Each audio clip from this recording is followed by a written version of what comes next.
There's a Victorian-era etiquette book sitting in the British Library that was banned from public circulation in 1889, not because it was scandalous or inappropriate, but because it was too effective. It taught people how to identify with surgical precision who was wasting their time. The aristocracy wanted it buried. They knew that if common people learned these techniques, the entire social hierarchy would collapse. Today, you're going to learn what they tried to hide. Right now, someone in your life is stealing from you. Not your money, not your possessions, but something far more valuable. Your time, your energy, your peace of mind. And here's what's terrifying. You probably invited them in. You smiled at them yesterday. You'll smile at them tomorrow because they've mastered something the Victorians understood better than any generation since: the art of appearing valuable while being utterly worthless. Think about your last week. How many hours did you spend texting someone who never really responds with substance? How many times did you help someone who's never there when you need them?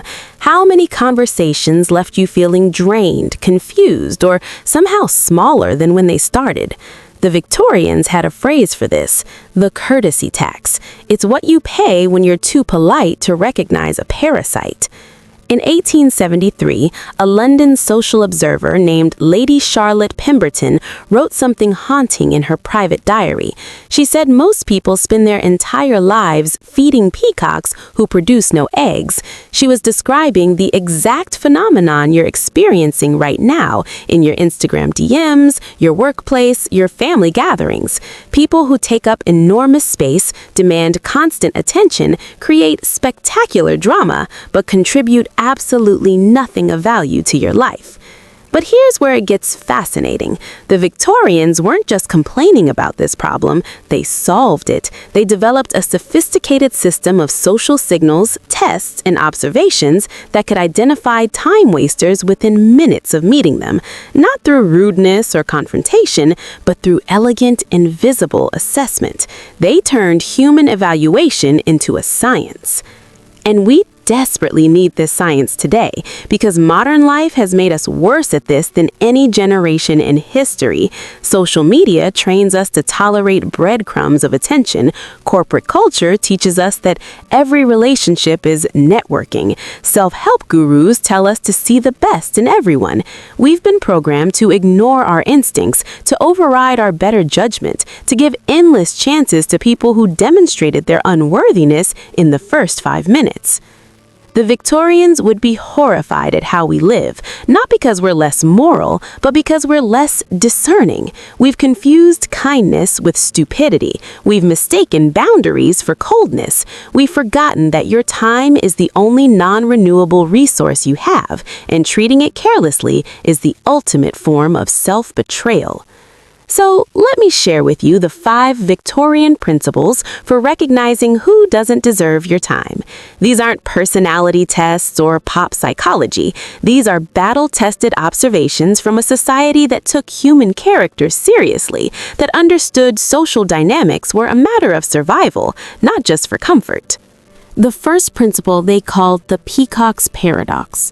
In Victorian England, there was a specific type of person everyone knew but few could articulate. The individual who was always at the center of every story, every drama, every crisis, yet nothing in their life ever actually changed. Lady Pemberton wrote that these people were like stage actors who performed the same show every night, just changing the costume. Here's how you spot them today. They have the same problem they had 6 months ago, just with different names attached to it. It's always a toxic boss, but they've had 5 jobs. It's always a betraying friend, but they've cycled through dozens. It's always bad luck, bad timing, bad circumstances. The Victorian test was brilliant in its simplicity. Observe whether someone is the common denominator in their own chaos. A woman named Isabella Beeton, famous for her household management book, wrote something profound about this. A person who is perpetually in crisis is not unlucky, they are unskilled at living. That sentence would get you canceled today, but it's true. The Victorians understood that while everyone faces genuine hardship, there's a distinct pattern to those who create their own storms and then complain about the rain. Watch how this plays out in your text messages. The person who always needs emergency advice but never takes it, who asks for your perspective, ignores it completely, then returns 3 weeks later with the predictable consequences of ignoring it, seeking sympathy. The Victorians called these people advice gluttons. They consume your wisdom like entertainment, with no intention of application. Your role isn't advisor, it's audience. The second principle is the reciprocity mirage. In 1881, a gentleman named Edmund Burke wrote about what he called fair weather friends who bring no weather of their own. He was describing people who are present for your sunshine but absent for your storms, which is obvious enough, but he noted something more subtle. These people also prevent you from enjoying your own good weather because they position themselves at the center of it. Here's the modern translation. You share good news and somehow the conversation ends up being about them. You get a promotion, they talk about their career struggles. You're excited about a relationship, they launch into their dating horror stories. Not in a bonding way, in a hijacking way. The Victorian test was to share something positive and observe whether the other person could let you have it.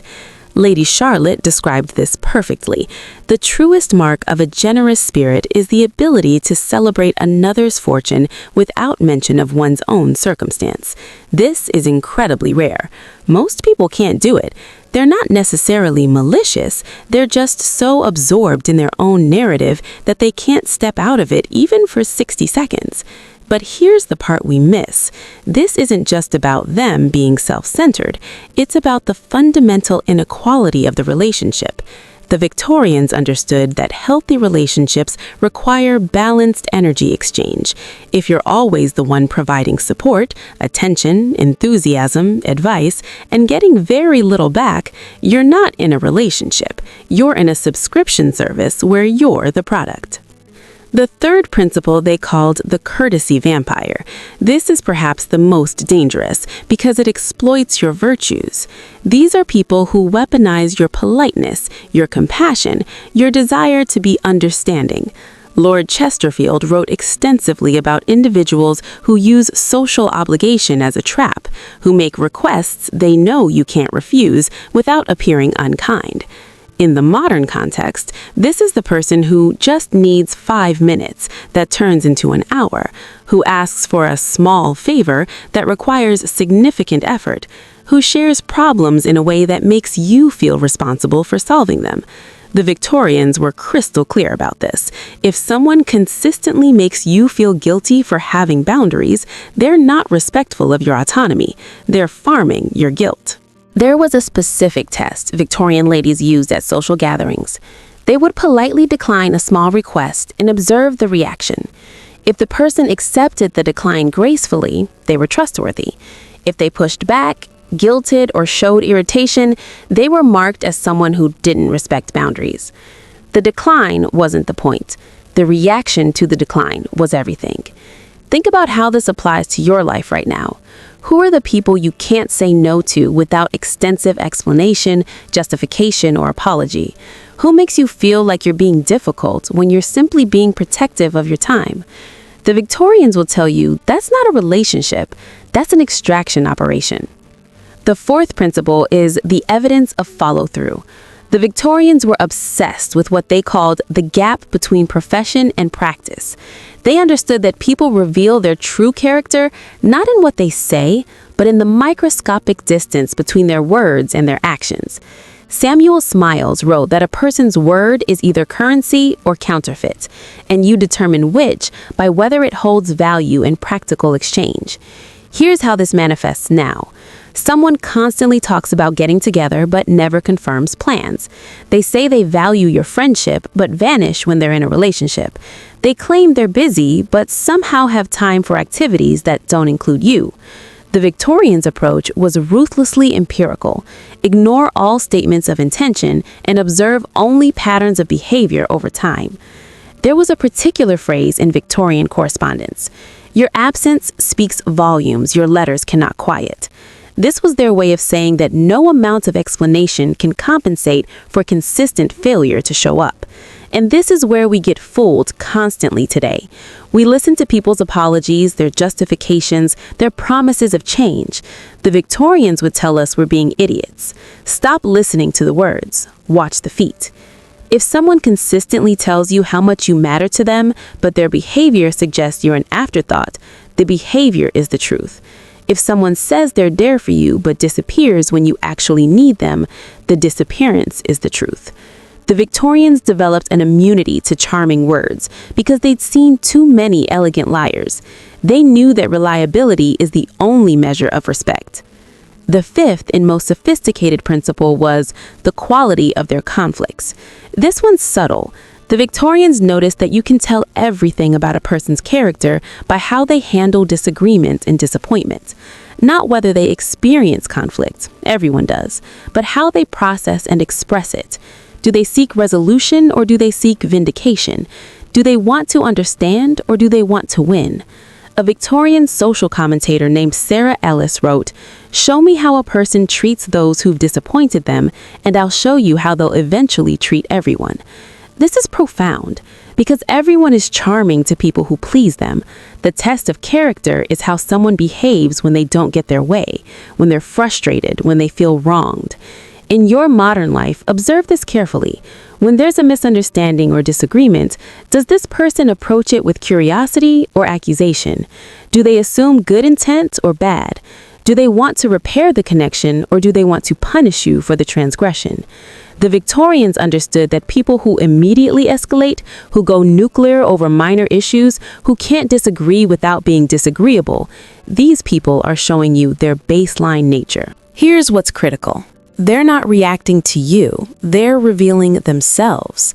Their response to conflict is their signature, and if that signature is blame, defensiveness, passive aggression, or character assassination, you're looking at someone who will eventually direct that at you, no matter how well you treat them. It's not personal, it's their pattern. But now we arrive at the most important insight, the one the Victorians considered their secret weapon. And it's going to surprise you because it contradicts everything I've just told you. Ready? Here it is. The biggest mistake you make in judging people isn't being too harsh. It's waiting too long to trust your first impression. The Victorians had a concept called the initial revelation. They believed that people show you exactly who they are in the first interaction, but in such subtle ways that only a trained observer catches it. A small comment that feels slightly off, a joke that's just a bit too cutting, a way they treat a waiter or talk about someone who isn't present. Modern psychology has confirmed this. Your gut reaction to someone in the first few minutes is usually accurate. But we've been taught to ignore this. We tell ourselves we're being judgmental, that we need to give people a chance, that first impressions aren't fair. The Victorians would say we're being cowards. We're ignoring clear data because we're afraid of being wrong or seeming unkind.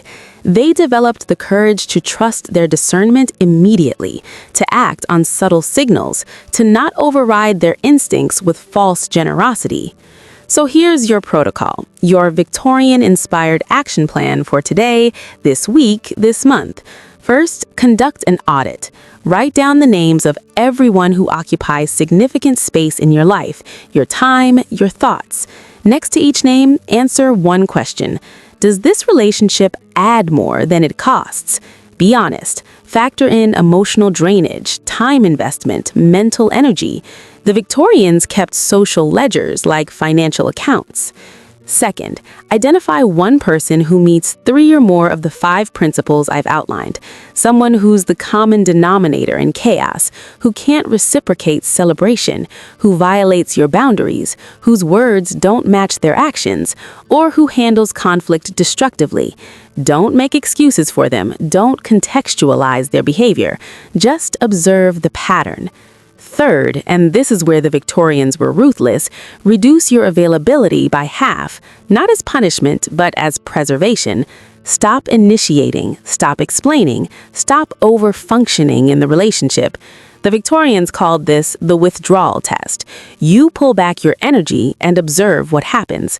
Do they notice? Do they reach out with genuine interest or just when they need something? Do they respect your boundaries or push harder? Fourth, practice the Victorian art of the elegant exit. You don't need dramatic confrontations or detailed explanations. The aristocracy perfected the gradual fade, the polite distance, the cordial but cool interaction. They understood that not everyone deserves access to your inner world, and removing that access doesn't require justification. You're not obligated to keep people in your life simply because they're already there. Finally, the most important action, start trusting your discernment in real time. The next time you meet someone and something feels off, don't dismiss it. Don't tell yourself you're being judgmental, negative, or judgmental. The Victorians would tell you that your instincts are pattern recognition software built over millions of years of evolution. Honor them. That band etiquette book I mentioned at the beginning? It's real. It's called The Art of Social Distinction, and it was written by an anonymous aristocrat in 1887. It was removed from public libraries because it was too effective at teaching common people how to identify social climbers, manipulators, and time wasters. The wealthy didn't want everyone to have these tools. But here's what that author wrote in the final chapter, and I want you to remember this. Your time is your life in liquid form. Every minute given to someone is a minute you cannot reclaim. Spend it as carefully as you would your last coin, because unlike money, you can never earn more time. The person who learns to recognize who deserves this precious resource and who does not has mastered the greatest skill of living well. The Victorians understood something we've forgotten. Being selective about who receives your time isn't cold, it's self-respect. It's not about being mean to people, it's about being kind to yourself. It's recognizing that you cannot pour from an empty cup, and every moment you give to someone who drains you is a moment stolen from someone who deserves you, including yourself. You now have the framework they tried to bury. Use it. Trust it. And remember, the people who get upset when you start setting boundaries are exactly the people who were benefiting from you having none.